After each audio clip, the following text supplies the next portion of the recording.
Coaches, are you ready to revolutionize your game preparation? For the past 5 seasons, coaches across the nation have been using the ultimate scout team game changer, the Coachpad. Imagine this: no more scrambling on weekends to prep scout cards, no more fumbling with paper and binders.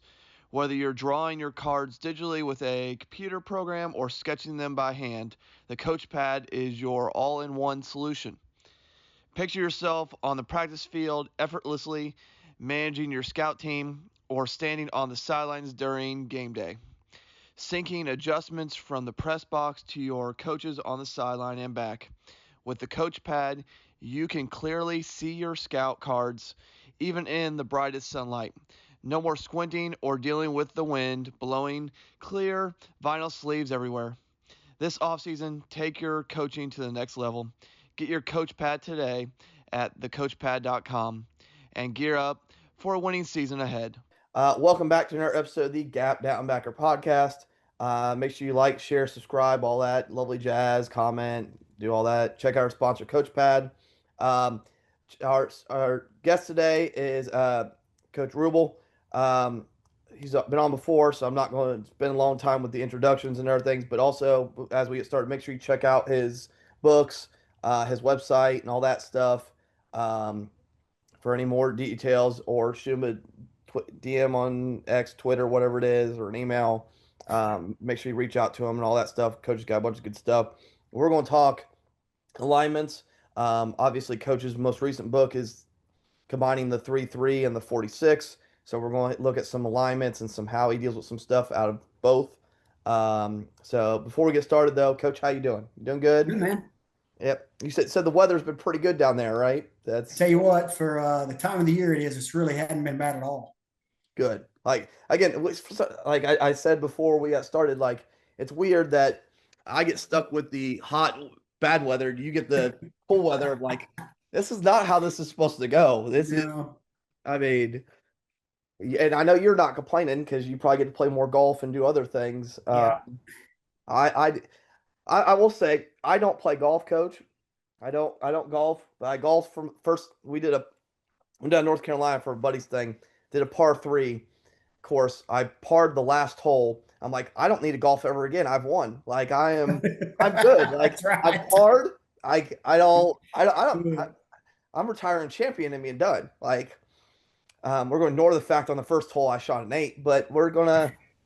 Doesn't matter. Hey, I finished a win. That's all that we need to know. Yep.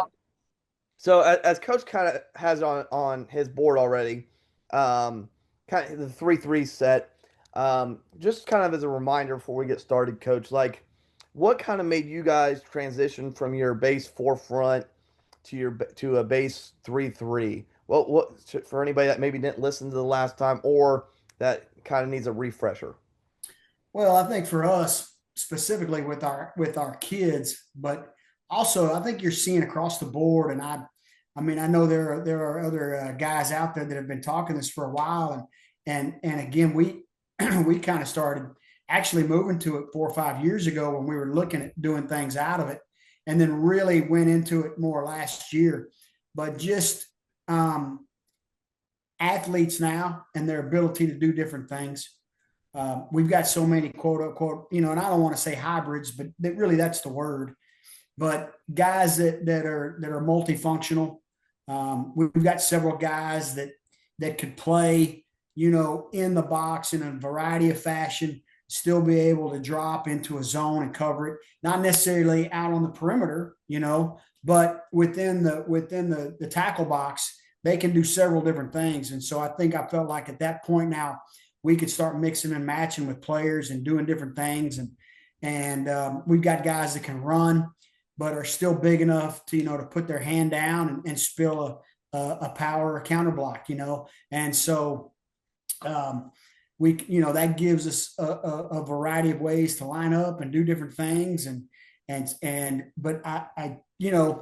the game's progressing. We're seeing teams that'll just raise up and throw it out on the perimeter, and we need guys that can run out there fast, and so it's just because offenses are making you play sideline to sideline, And we've got those types of players that can run and tackle. I just felt like it was, time for us to make that switch. And not only in that, but even in our coverages, I've been a Buddy Ryan guy, match man, swipe coverage, things of that nature for years and years and years. And we just got to the point where it's just going to be better for us to play more zone and not even zone match. I mean, we're gonna spot drop, and some of that has to do with our kids. Some of that has to do with the teams that we're playing. But going through last season, we started transitioning about halfway through last season, and it started. It was beneficial for us, and so we just kind of took that and ran with it, and here we are, and we're gonna see how it goes. Now, day one, do you still start in your 46 stuff, or do you start in the 33? No, we start in the 33. And one of the things I want to show you, we talked about this last time. For me anyway, for a long time, I've always felt like simplicity is the key. Yep. We may look multiple in our presentations, but I'll just give you an example. Our jack linebacker, okay, he's a spiller, and so when we go even, he goes down to the 5 technique and he spills. When we get into our 46 front concepts, right now we're going to make him a spiller till we tell him something different. So for us, it was really more of we can line up any way we want, to be honest with you. The key for us was, man, keep everything the same as much as possible. Yeah. And I'm not saying it's, 100%. Obviously, there are times when we say, hey, when we run this stunt, we need you to contain, and so there are little things that they have to learn, but a majority of the time, 85, 90% of the time they line up, they know they're a spill player. And so for that to be able to carry over, and then we went to split safety system. I'd played one high for a long time, and we would roll to cover 2 and all those things. We've gone to split safety, and now we're rolling to one high. When we decide to run that middle field close stuff, but we start at split safety, and we're going to stay at split safety look regardless of front and coverage. And so we worked on that during 7-on-7. Our kids started understanding what we were trying to do, so they're getting better at it. But simplicity, try to make everything the same as much as possible. And I realize you can't be 100%, but you can get pretty close. And when I read an article the other day, and the guy was talking about how they're trying to make defense like how Mummy and Mike Leach made offense, and very simple, doing the same things over and over. Practice drills are the same over and over. And we're going to be good at what we do. And that's kind of how I've been like that for a long time. But defensively, I feel like that's the main thing.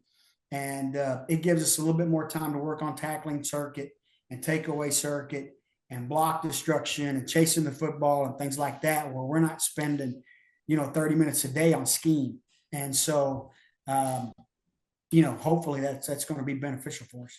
And I kind of taken yours, and like as I've presented to our kids, the same thing. It's like no matter what front we're in, like you're a boxer or you're a spiller, or like I don't care whether I put you here or here. This is your fundamental. And I said, I think I've always done that, but that was kind of the way you just worded it to me that last time we talked. It was kind of an epiphany for me. Like why are you walking him down and making him something that he's normally not, when you could just still walk this kid down instead? And yeah, I think that just how you worded it kind of just made sense for what we were talking that day. And that was, it's funny because I got a buddy that's a big 3-4 guy, and he's really good at it. And we were talking one day, and when they wanted to go 4-2 box, they would bring the outside backer down, the boundary outside backer down to play the 5, and they would stay 4-2, and it kind of screwed up all the rules and everything. And I said, why don't you just take the boundary inside backer and put him in a 5, because he's still spilling. Yep. And now all your coverages are intact, and everybody's assignments are still the same, and all this and that. And eventually I think he finally started doing it and realized, it was much better for them. But just things like that. I mean, it's just little things like that. If you think about, and that's, again, I go back to what you asked earlier about the 3-3. I mean, our ability to take those guys and say, okay, Jack, you're a spill guy. I'm going to put you in a 5 now. Nothing really changes other than where you align.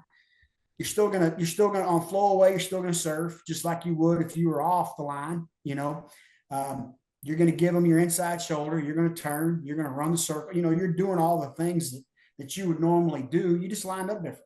And so, like I said, I feel like that's going to be beneficial for us moving forward. Yeah. Now, obviously, you have probably one of the 5 most common formations on your board right now. Yeah.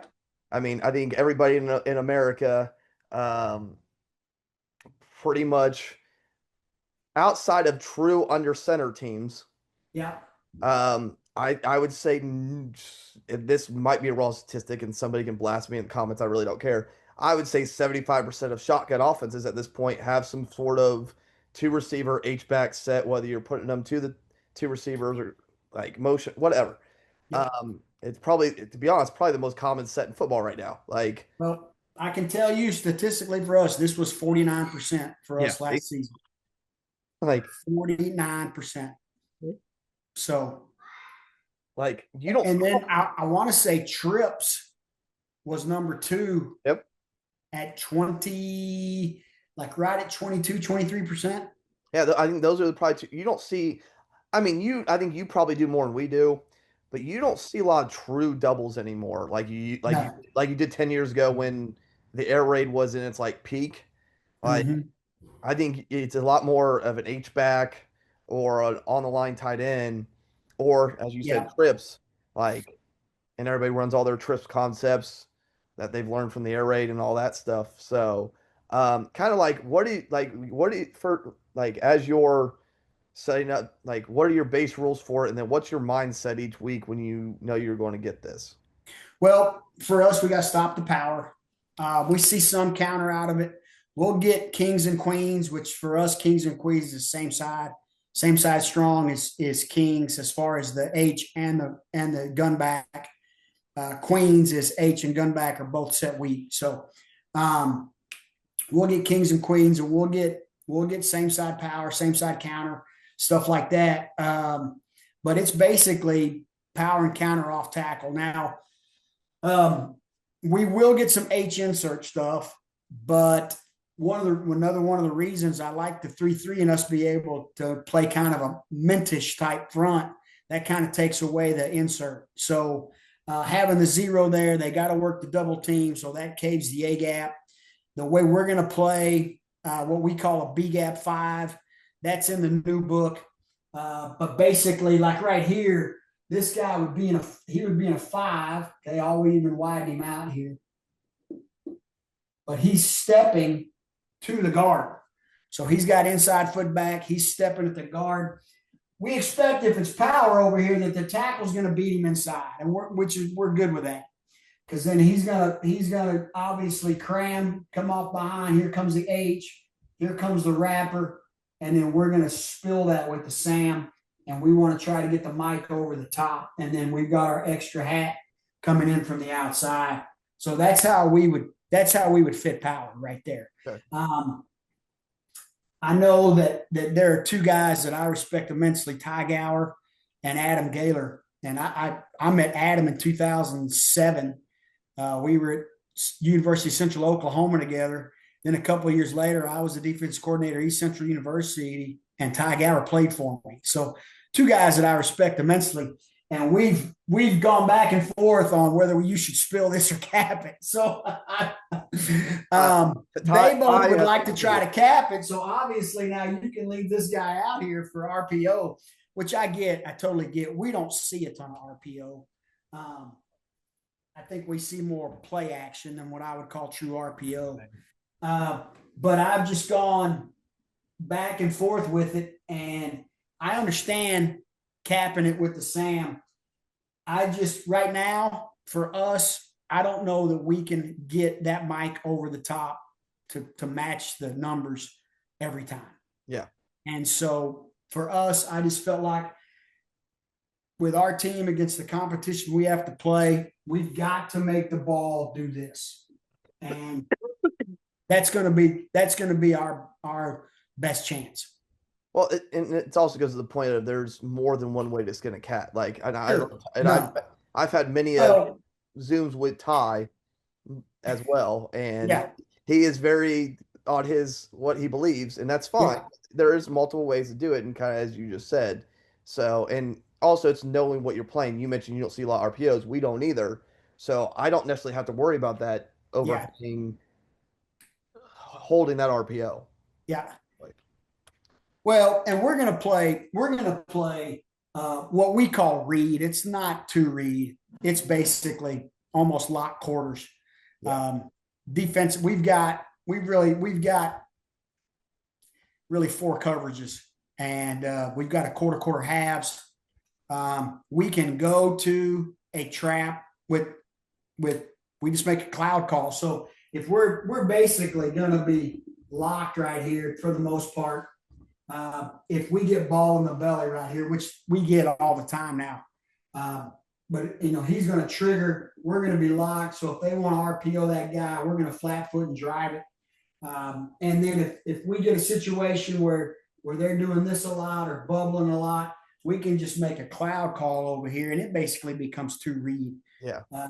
And so we've got a couple of ways to play that. If they're doing that to beat us, we're doing okay. So because that's what we want. If we're taking care of our business in here, we got some guys back here that are pretty good. And so, like I said, if we can take care of our business in here, make them do these things to beat us, then we're gaining ground right there, which is kind of what we're looking for. Okay. Yeah, like I said, I think I think power and wide zone are probably the two common plays we see out of it up here. Counter obviously is counter. I think counters in every offensive playbook known to mankind. So I think that's a different conversation. But for like as you're going with this, like how much do you play with the backside, that solo receiver, depending on what you're seeing? Well, and so this comes into play with some other things too that Ty and I have discussed. And I don't know if you've had a conversation with Ty lately. He's doing 3 safety stuff, which is he's basically taking this guy and putting him back here, which we're getting closer and closer to that. So Ty and I always have good conversations about that. I enjoy talking to him. Same thing over here because we had a guy come through recruiting. And he is a Division I coach. They run the 3-3. I'm not going to say where. I'll just say they've been real successful with it. And he and I got on the board. And I asked him specifically, what are you doing with this guy? Is he a capper or a spiller? And he says, well, for us, he's a capper. And I said, okay, where is your extra hat coming from if the mic gets cut off? And he said, well, the weak safety. I said, okay, so are you one-on-one out here? He said, yeah, we're one-on-one. I said, yeah, I can't do that. So it changed. I mean, it was a bad year for us out here. Okay. We can't do that. And so we've got to play 2-on-1 over here. Yeah. And I know that it's just one of those things. We have to do it. And so that being said, I mean, we don't count either one of these guys in the fit as far as anything away or inside the tackle box. And again, now we're going to spill. So if we get counter coming back this way, I'm going to try to erase some lines so you guys can see. If we get GH coming back this way, okay, now at this point, he's going to be inside. Now he's going to spill. Okay, here comes the wrapper. We're going to get him there. If the corner sees it, he's triggering right now. So it's a cloud coverage, and it's a corner force coverage for us. We can make a call over here to get the weak safety down into the force if we want, and we will mix and match that.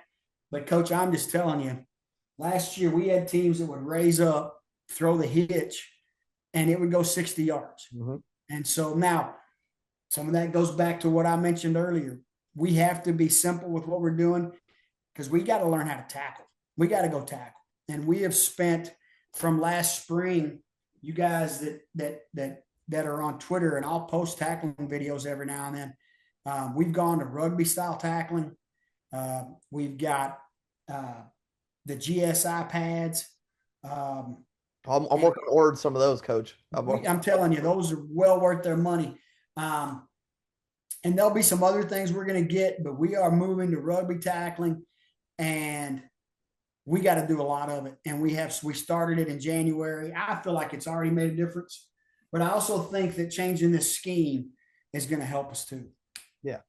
Again, I think there's always growing pains and also figuring out what your kids can't do. And it's also adjusting as, again, you guys get realignment, what, every 2 years? Is that right? Yes, sir.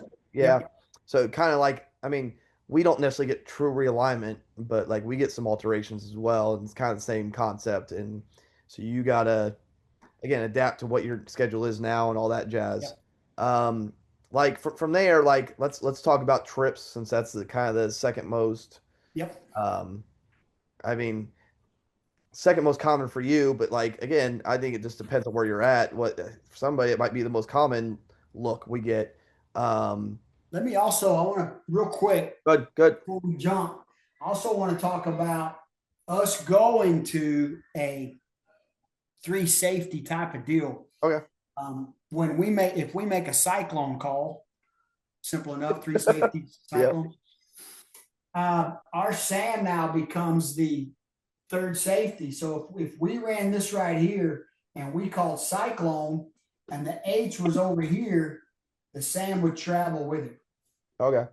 Okay. So now that's in the book. So anybody's watching this that wants to see that. So, if we call cyclone and we know that they're in H personnel and we get that, we're going to look normal. Okay. But if we get it, if that H is over here and we've got a cyclone call, we're going to move him. And he's going to go with the H, probably about a yard or so behind the mic. And he would be sitting right here. And I know the spacing looks funny on the board, but the wheel will be at 10 to 12 on that, or just outside the hash, or the wolf. I'm sorry. We call that guy the wolf now. So that would be cyclone for us. That would be basically what we would call odd cyclone. Okay. And still forcing, still spilling. We'd still get the force guy over here. And now we're just going to get that extra hat here faster. Yeah. Okay. Now, what's the problem with that? If they run zone read or they run any kind of read scheme, right, and that quarterback pulls it, you're relying on this guy. Where normally that Sam, if he gets flow away, he's just going to surf through here and wait and see if quarterback pulls. Well, now he's gone, right? Because we feel like they're running to the H no matter what. Yeah. And now that strong safety, he would be surfing. He would just be doing it from in the apex. Right. But he could still take the quarterback. Cyclone for us would be, hey, they're giving it to the deep back, the gun back, and they're running behind the H. Okay, man, let's put a guy on top of him. So just a change up right there. And then as we get into trips, I tell you what, you want to finish up with 20 personnel and go to a 46? Yeah, go. Yeah. Yep, good.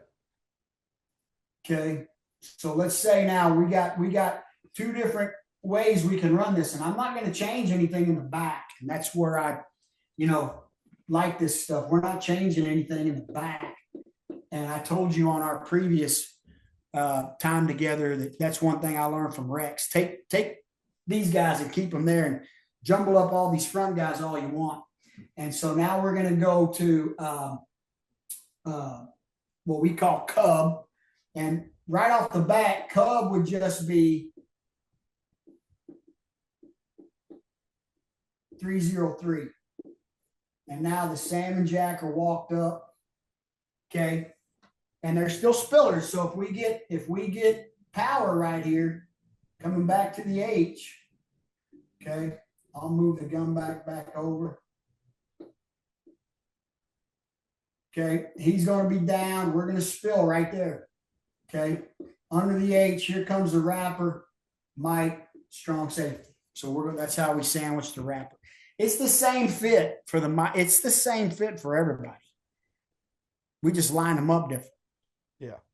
You with me? Okay. And so that is regular cub, and then we will call what we call cub 4. And cub 4 now just puts that tackle, just moves the end. I feel like it's my to a 4. Yep. Okay, moves this tackle to a 4. And so a lot of people call that the penny front now, I believe. Yep. It's 404, but your two backers are walked up. So there's your 5-1 look, right? So but again, nothing changes. We don't change anything for the D line. We don't change anything for the back. We don't change anything in the fit. Everything's the same. So that would just be cub 4 and whatever we call it in the back. So versus two back sets, we're going to play what we call read, which is, again, it's quarters. Actually, quarter halves. Read for us, quarter halves. Okay. And if we want to play kind of 2 read here to the field, we'll just make a cloud call. Okay. I feel like that's becoming a more and more common coverage as covers. Well, I've been studying Fangio since February, and I'd already kind of started it back in the middle of the season, and then all of a sudden, they win the Super Bowl, and but it was, as the more that I studied him, or the more that I went back to zone coverages, and I'm like, man, I haven't run zone coverages since 1996. I mean, it's just been that long, right? Mm-hmm. I feel like 1998. After I left OU and I went to small school in Oklahoma, that coach, we were still zone. But when I went to Cisco Junior College, we went to match man and swipe and all that stuff. But it's been, that long. And I said, man, you got to find somebody to study it. So I knew that Fangio had gotten into a lot of that. And I even went through the whole Saban tree, but a lot of their stuff is match, and I just didn't want to match. And so a lot of it is because in our league right now, other than maybe 3 quarterbacks that we play against, when that quarterback drops back, if his first read isn't there, he's taken off. Yeah. And so because of the athletic quarterbacks we're seeing, man, we're gonna spot drop, or what everybody calls eyes coverage, I guess. We're gonna sink, eyes on, we're gonna go. And ball comes out quick against us because we do bring pressure a lot. So the ball comes out pretty fast. So we're following eyes, man. Yeah, and we expect the ball to come out quick. So the days of, now if we play South Lake Carroll, or we play, Lovejoy, where the Dodges are, and we know that their quarterback's going to go through a read progression, maybe we do something different, but we're not getting that. We have a very successful coach in our area who's been there for like 30 years. He's ran spot drop cover 3 since 1980, and they're really good at it, and it's worked. Like, and he knows how they're going to attack them, and he knows his adjustments and what to work on. And again, you can still be very good with spot drop coverage. Heck yeah. And be efficient. Like, again, you just got to coach, as we talked earlier, simplicity and coaching the crap out of it. Like, we've installed 2 coverages. We've put in cover 1 and cover 3. Like, that's it. Like, we have spot drop cover 3 and we have cover 1. That's all we've installed so far. And what we're trying to just get really good at both of them. That's the extent of what we do right now. And so, no, and again, kind of like you talked, any of those fronts can be an answer. It just depends on A, your personnel, and B, what you're seeing and who you're playing and what you want to show this week and matchups, and there's 18,000 different reasons to get in each of them. So, well, and again, and another reason, I mean, the more I started researching all this stuff, to go back to talk about the 3-3, I mean, I feel a lot more comfortable playing a 1 high, 4 under, 3 deep coverage versus 2x2 zone read, because now with that Jack and the Sam, they're surfing. I like them surfing 4 yards off the ball than surfing at the line of scrimmage. Yeah. We went through this spring and they're sitting there doing that. And I'm like, I feel like that's so much easier for them, than If you're surfing at the line of scrimmage, there's still some gray area in there. But if you're surfing from 4 yards back, man, you can almost play both guys. And so I like that a lot better too. Well, perfect, Coach. So let's move on to trips and see. Okay. Like, again, I'm just thinking of common. I mean, obviously you had that one up already, but I'm just thinking of common there things. was something else real quick I want to show you because we talked about this fit. I want to show you a fit. If we are getting H insert from our regular front, okay, and we will get this. If he's in a 5 and they block out. Now, if he's in a 5 and they block out, we expect him to shoot into the B gap still. Okay. It's just, we call it a rub technique. I think everybody calls it heavy rub. The difference for us is it's not a read stump for us. We're stepping into the B gap at the snap. So if that guy beats us inside, we're good with it. But if it's a base block or a reach block, we're the B gap defender. Yeah, we're playing the guard. But let's just say, okay, that we do beat the guy inside, or we've got an in stunt call. We're going to call in. That he's going to line up now. If we got an in stunt, right, in a 4, and he's automatically B gap. So obviously he's going to take him on power. Well, now the H is searching for somebody to block. Well, there you go. Here comes the Sam. Mike's under the wrapper. Strong safety's over the wrapper. So that's the fit. And that fit is no different than if we're in Cub 4. It's the exact same. So just to show people how we fit it with a 5 technique and then how we fit it with a 4 technique. And it's the same to both sides. Yeah. It doesn't matter. All right, so let's go to trips.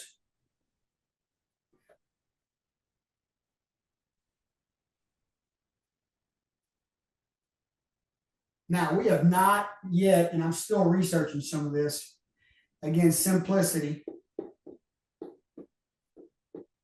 We have not yet started worrying about so much about where the gun back is. Now, I think that truly depends on your league and who you're playing. Like, yes, and that's the first thing I would say. Some of that will come down to game planning. Yeah. But as far as we're going to run this coverage this way, if it's 4 by, we're going to run this coverage this way.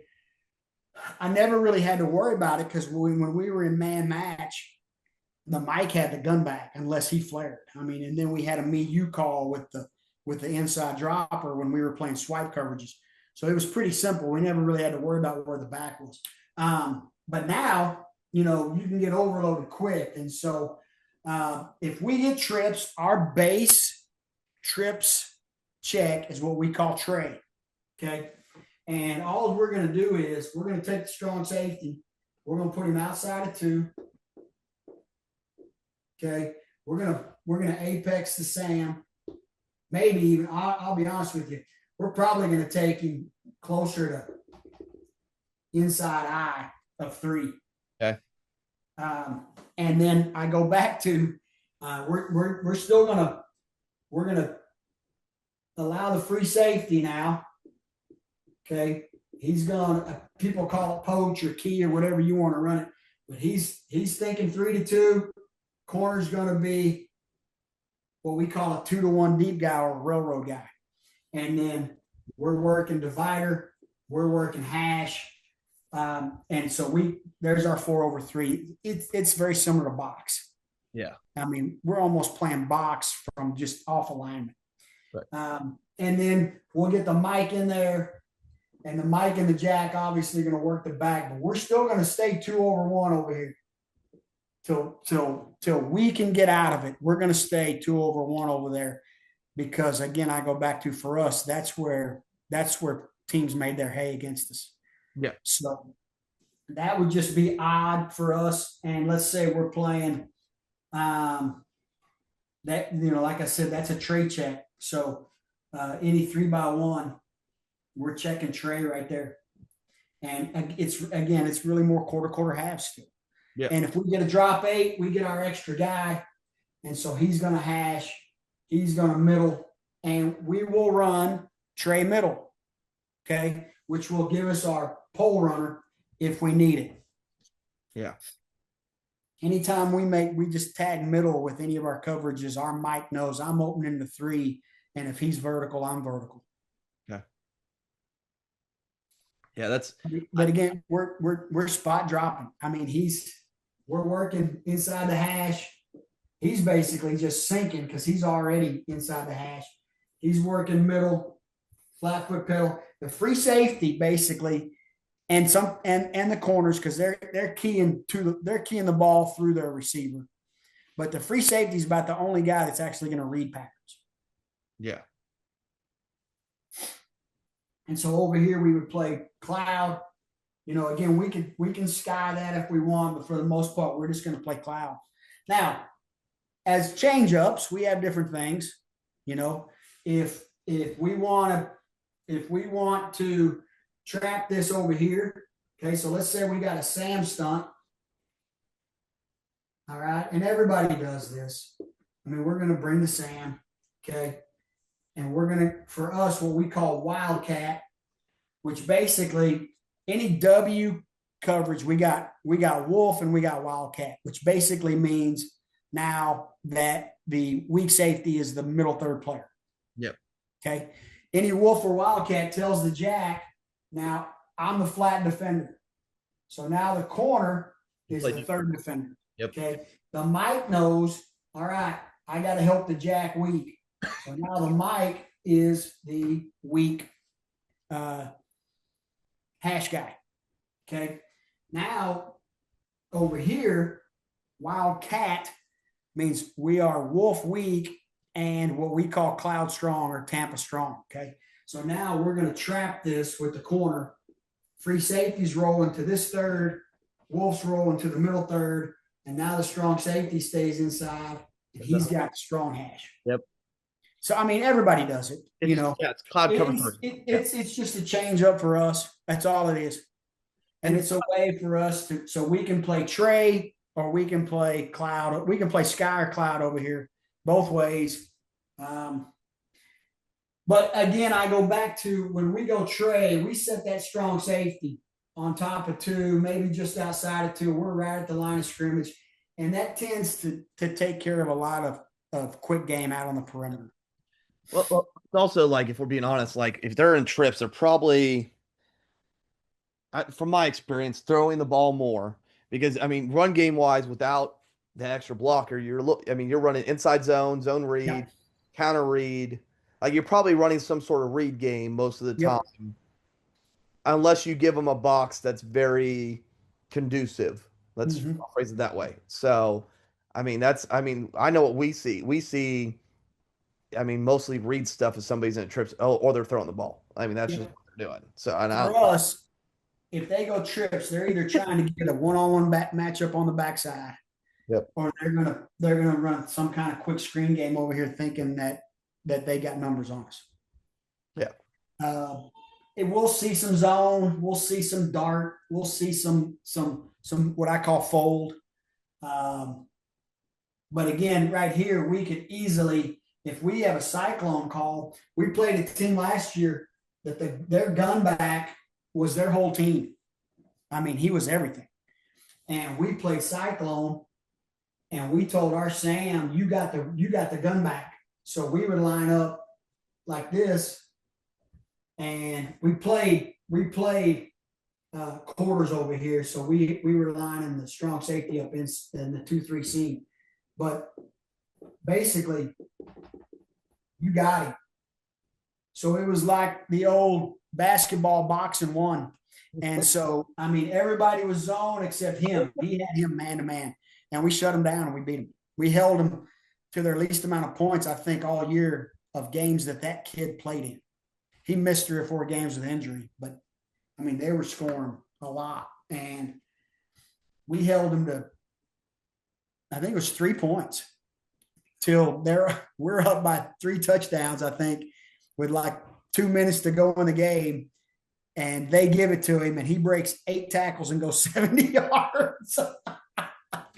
I mean, the game was over, but you're just like, man, we did really good up until that point. Unfortunately, that's how it goes sometimes, Coach. It's just like, we're doing great, and then into the game. Man, we got to be better tacklers. Yeah, like it's I mean, I've spent more time this summer on tackling than I have ever in my career. Yeah. So No, again, part of that's your influence, and part of that's just again watching film and seeing where we were at.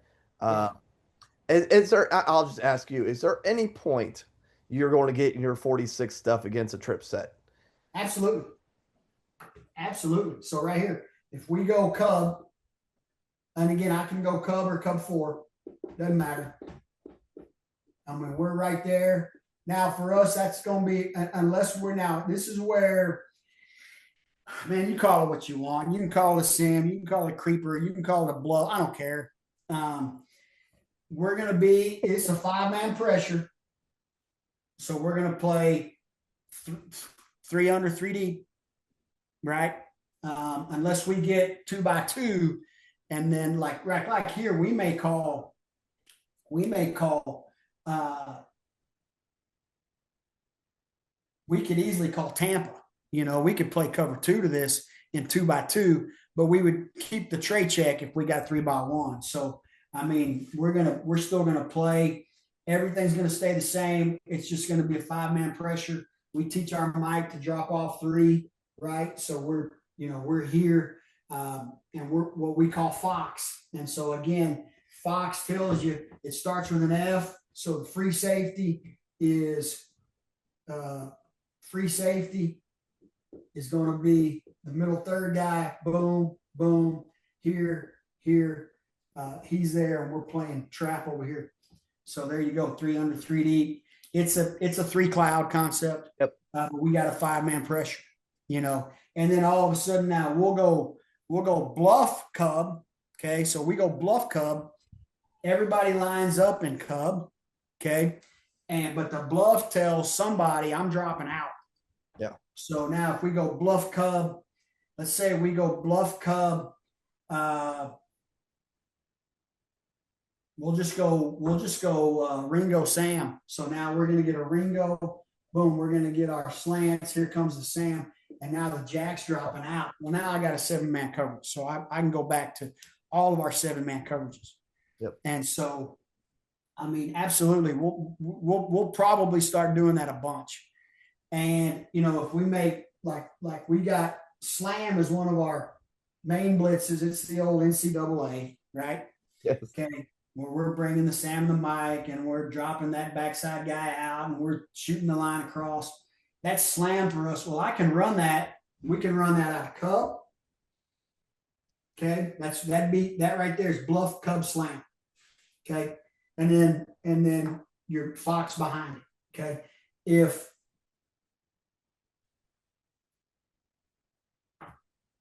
Okay. Here it is out of odd. Now we're just not bluffing. We might sugar, which sugar tells our backer not going to walk up and then drop out. Okay. So if we sugared this, he'd walk up, then he would drop out, and we would slam. Same thing, different front, different presentation, same rules. Okay. And then if we went even, now in even, we flipped the tack on the nose, mainly because last year in our even fronts we had Texan Ninja, and we wanted to keep those same calls for our twists. So here we go. All right, bluff even, Ringo slam. Bluff tells him he's out. Boom, boom, boom, slam. So that's 3 different presentations of doing the same thing. Yep. And nothing changed for anybody. And so our rules on our Ringo and Lucky, our normal slants are Rip and Liz. And on Ringo and Lucky, we tell them, okay, A-gap, backside guys A-gap. So the end knows, regardless of where I am, I'm going to A-gap. The middle guy, regardless of where I am, I'm going to A-gap. So we tell him A-gap, A-gap, contain. So then the third guy, he's the contain guy. And then we know we have B-gap path from the Mike and contain rush from the Sam. So we got slam to the strong side, jam to the weak side. Our Sam and Jack know if it's slam or jam, I'm rush contain. Everything else, I'm a spiller. That's their rules right now.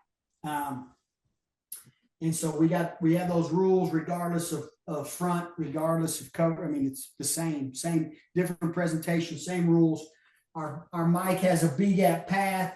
So what we're telling him is, I'm going through that B gap, and and so this is how we practice this.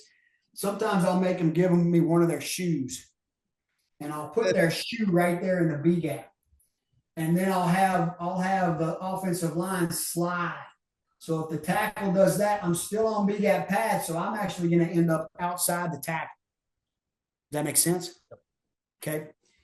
If we get a split because it's a say a half slide, right? They're moving this way, but the tackle's picking up that Sam coming. Now I'm going through the B gap and I'm fitting that guard as tight as I can. If he's down, boom, I'm fitting that guard as tight as I can. And so that's how I teach them B gap path. I make them put their shoe down and say, run over your shoe. I don't care what the O-line does. And that basically makes them right every time. So that's will we get into our 46 front? Shoot, yeah, we will. And we'll drop guys out, or we'll bring 5, or we'll bring 6. And again, different presentations, but the kids are all doing the same thing. I think that's going to allow us to be better at what we're doing. Okay. Let's do one more before we go, Coach. Let's do. Yeah. You can pick whatever offensive set you want. Okay. Again, like there's no universal answer because we all see different things. Like I said, I see a lot more under center probably than really mostly. Oh, well, yeah, because like Western, you get into like Western Ohio, Western and Northwestern Ohio, going into Michigan and some of these Indiana, Illinois states, you're going to see a lot of 2 and 3 back stuff. Still. Now, you also got to remember our hashes are a lot different than yours down there. Like, right. No, your hash is almost outside of the slot T teams encourage you to be in the spread, and just like you don't have a hash. I'll just say this: like you have middle, left middle, right middle. Like that's pretty much. I mean, we're using the uprights at this point, and so makes it a lot easier, but you're right. I mean, there's not much difference than the NFL. I mean, I think it's 3 yards difference on each side or something like that, but not a lot. Not definitely not near as bad as it is in NFHS for sure. Yeah, like I mean, it is what it is. So, but yeah, you pick how you want to, and like we'll do one more set and okay. Like you want some kind of closed formation. I mean, we get a lot of 11. Man, I don't even know if we saw 21 personnel at all this year. I want to say maybe like 10 snaps if I had exactly. So like I mean you crazy. I mean that's I mean I don't know if you see any like twins nub or trips nub. Yeah, we see some close stuff. Yeah, so maybe like a close. Some close stuff. So and people, I get a lot of people calling me when they realized we were going 3-3. I've gotten several emails and phone calls about what are you doing to a tight end, and so one of the reasons that I wanted to keep our 4 down in there was for that situation. Yeah, I do like 4 down versus a tight end, but that being said, we get this guy right here. Okay. And it's 11 personnel, and we can get a Y on or Y off out of that guy. Yeah. So sometimes it's hard to sit there and say, hey, they're in a tight end set. We need to be in 4 down. I can't dictate that. So we might have a formation check or something to that effect. But for the most part, we have to treat this as 20. And so when they do get in the tight end, we've got to be able to make that adjustment. But let's say we are in a left call. Okay. If first off, we're going to probably do some kind of slant every time anyway. So right here, our rules for slants are, if we got where we have tank, which means to the back, okay, it's H-back to tight end to gun back, okay? So there's no H-back, so, but we get the tight end. So right now, we would be rip. Now, that's not the strength call. That's the stunt. That's the slant call, okay? We're still right and left for strength, which we're a field team, so a majority of the time the kids know where to go anyway. But I still call it. But and one of the reasons I do that, especially last year when we were doing rotation coverages and we wanted to get a double on certain guys, I might set the front into the boundary because it was their split end. It was always in the boundary. So we might set, to do that and then rotate into that guy. So, but we don't necessarily I don't have to worry about that anymore since we're playing more zone.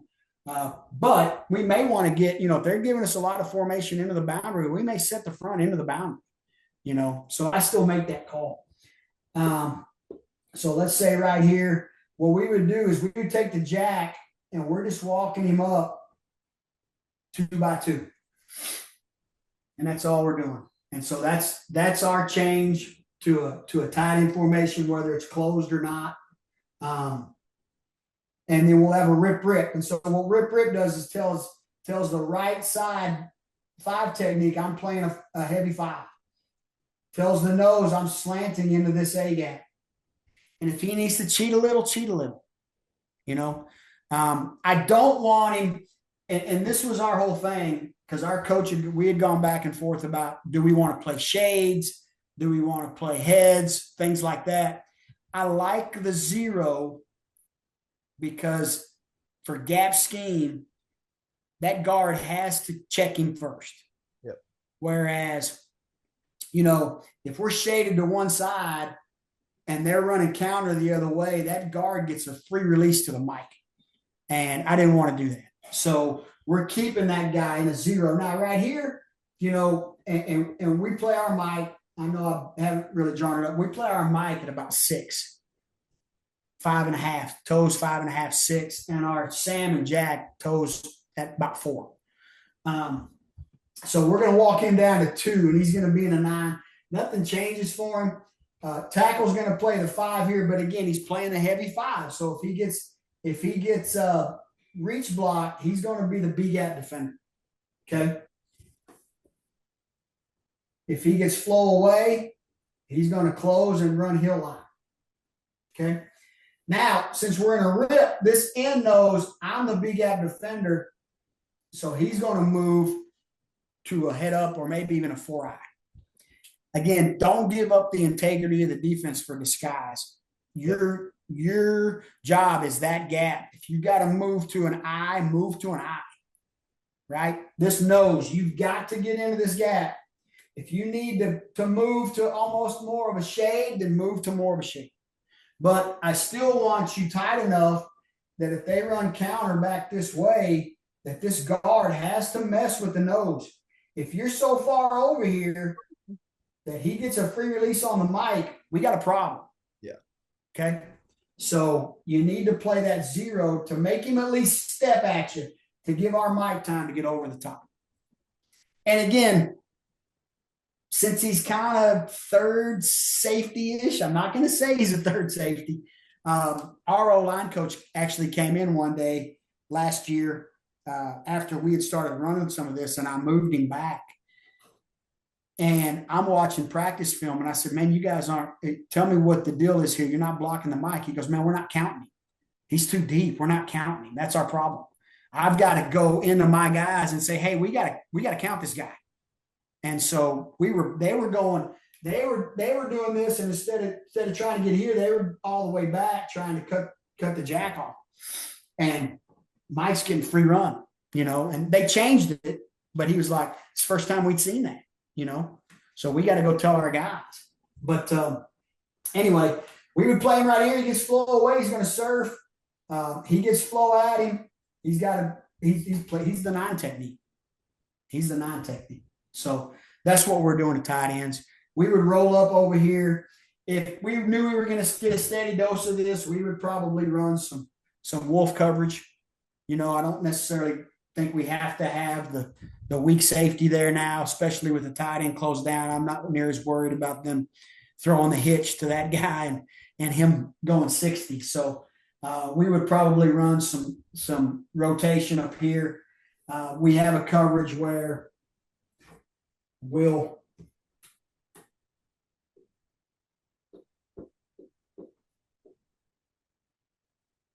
bring the Sam, and now the free safety will drop down into his spot, to be kind of a robber on that hash. So you got divider hash.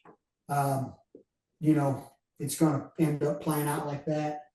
Something to that effect. He'd have the third, but we'd probably lock that guy on.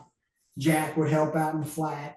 So you'd get your 4 under 3 deep there still, with the free safety not coming down to be a bit of a robber, and bringing that Sam to get to get your 4th rusher. Okay. But we'll do a lot of with that, where we're bringing the wheel into the middle of the field, and we're either bringing the Sam or the strong safety, and the free safety's coming down, taking their spot. Eventually we'll get to where we're doing that on the weak side. We just haven't gotten there yet. Okay. And then, again, if I want to go 46 front, nothing changes. Still a spiller, right? I mean, I've always been a big, when we played man free, when we played single or any man, you have to have somebody capping the ball. Yes. You have to. You can't spill it to nobody. Now I know people that have, and I feel like their guys in here could chase down these guys back here. Well, we can't do that. Yeah. So we always capped everything when we were in man coverage. Now that we're predominantly zone, I don't worry about it. Now, we'll see if that plays out, but yeah, I don't worry about it. We're going to be a spill team. We're going to try to get the ball moving to the sidelines and see if we can chase it down. We'll have somebody out there, but these interior guys, these 6 guys to start, they're going to be spillers. And we're going to try to get the ball outside the tackle box, see if we can make a play. Perfect. So we'll kind of see what happens there. But no, but kind of go back to what you said or asked me earlier. I just feel like this is something that I've been kind of messing with and moving to. And, this is, I'm a big Christian guy. I think the good Lord sent me here to say, you got to be able to do this with these players. And now I've kind of had to dive into it, and I've really enjoyed it. And studying other things. I mean, I feel like I kind of got stagnant in that, and I feel like coaches should keep learning. And it made me go back in. Like I said, I started studying Fangio and all those guys, and I've learned a lot since then. And I've really enjoyed putting this in and doing all the work and studying everything this past spring. And so just hoping it'll show up, this fall and for years to come. Good. And like I said, you got some good kids coming, and you guys are doing some good stuff over there. And like I said, I've made a acceptable career. I'm not gonna say a good career off of running a lot of cover 3. So again, I think spot drop, whether you're running cover 2, cover 4, whatever, cover 3, whatever you want to call it. Like, I mean, if you get really good at it, if you keep it simple, I think you can be pretty effective at it. I mean, offensively and defensively, like I said. So, coaches, make sure you check out all of his stuff. Like I said at the beginning, like, again, I have one of his books somewhere in one of these moving boxes. It's somewhere. Actually, it might be in my book bag. I don't. Again, I'm moving, so it's a cluster. It's somewhere in here. But check out his stuff. His website's also really good. And if you want practice or game film of stuff he's done, like I said, you can get some of it on there. There's all kinds of stuff you get from Coach. Also, just DM Coach. His Twitter, X, whatever you want to call it. Both of them, his personal one and the 46 defense one, are gold mines, especially for practice drills. There's several I've stolen off of there. It is an immensely great resource. If you want to get in an argument with somebody, as he mentioned, and I mentioned, you can reach out to Ty. Uh, No. you know, that fun. Otherwise, like, share, subscribe, comment, all that jazz, and check out our sponsor, Coachpad. Otherwise, that's another episode of the Gap Down Backer Podcast.